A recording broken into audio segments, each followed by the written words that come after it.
Afternoon, everyone. The sun is out. Makes a change, and I gather it's only going to be for today. But I thought we'd take advantage to get out and discuss the thorny issue of self-diagnosis in the autism community. It's a topic that seems to raise, I'm not going to say its ugly head, but raises its head every now and then. And it's a worthwhile topic of conversation because it seems to be quite polarising.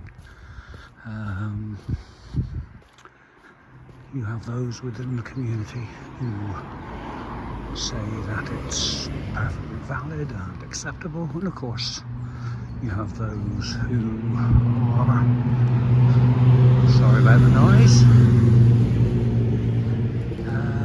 protective, it would appear, of the fact that they have an official diagnosis, and somehow then seem to resent the fact that people are self-identifying as autistic. But in my view, the very simple answer to the question is yes. Self-diagnosis is valid, and it's valid for a couple of reasons, which I will come back to. Apologies for that. Traffic seems to be quite heavy today. I think because the sun's come out, a lot of people are just taking advantage of the fact to go somewhere and perhaps get out and walk the dog or whatever. Anyway, returning to the topic at hand. I think the first reason that self-diagnosis is valid is because it is extraordinarily difficult to get an official diagnosis.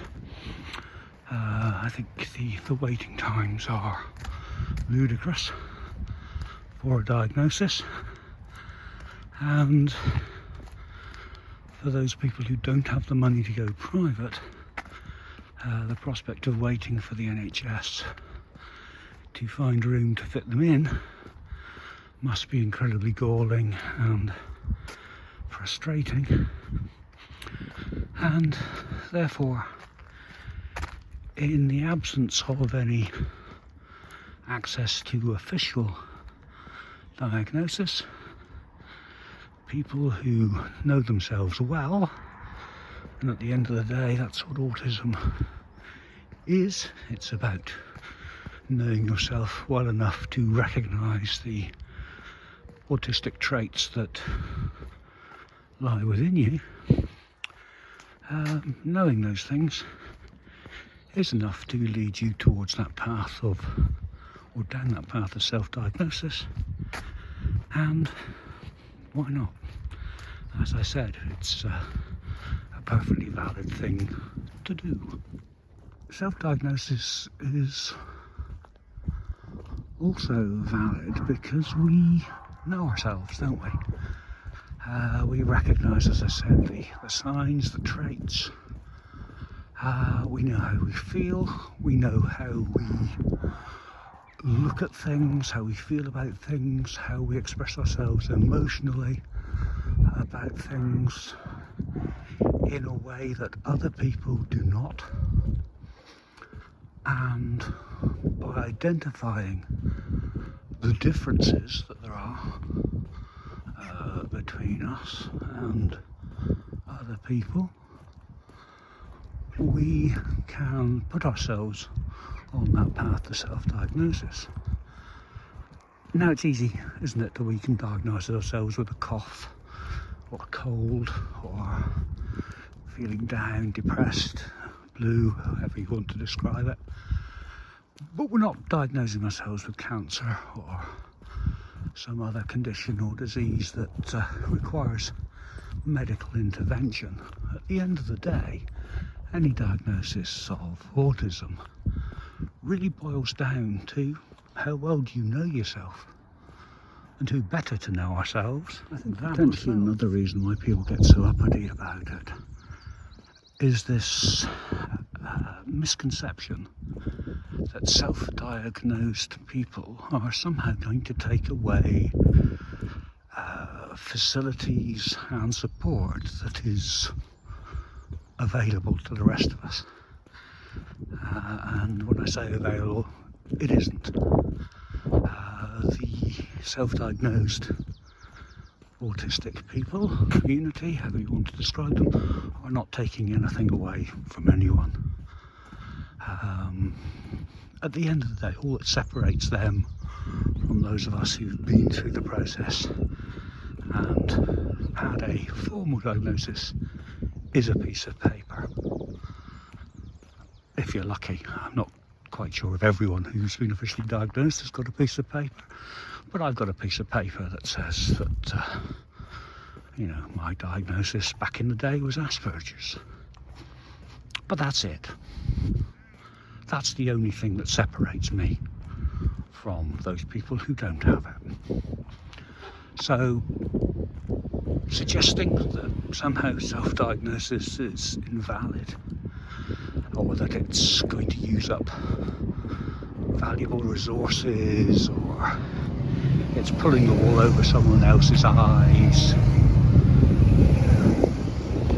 It's great biking weather, apologies. And there are a lot of biking, I almost said gangs, groups around here. It's nonsense. And I really do think that if someone says that they have self-diagnosed themselves as being autistic, or they identify as autistic, then that should be taken at face value, and no distinction should be drawn between those individuals and those of us who have a formal diagnosis. It's just not worth arguing over. There's nothing to be gained by saying you're autistic when you aren't. You're not going to get anything out of it. You're not going to benefit from it.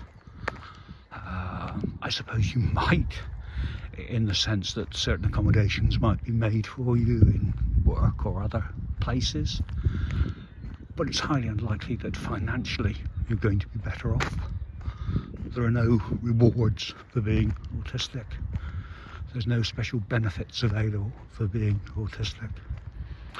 And quite frankly, I think with the community having a battle on its hands to be accepted overall, the more allies you have and the greater the number of autistic people out there who can band together, the more chance you have of acceptance and understanding within the wider community. So my message to the autistic community is accept it. It's valid. You've got bigger battles to fight. Move on. Well, that's really all I want to say. I'm sorry if it was a bit jumbled and chaotic, but I don't like to write a script. And it's a bit hard to keep up with one as you're walking along. I hope the weather is fine where you are. I hope, if you wish and you're able, that you can get out and enjoy the sun. I'd like to say it's the first signs of spring, but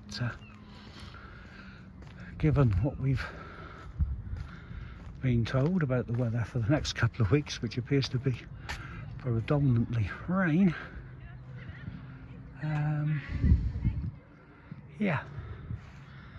I will bid you all a very fond farewell, and I will speak to you again soon. Take care of one another.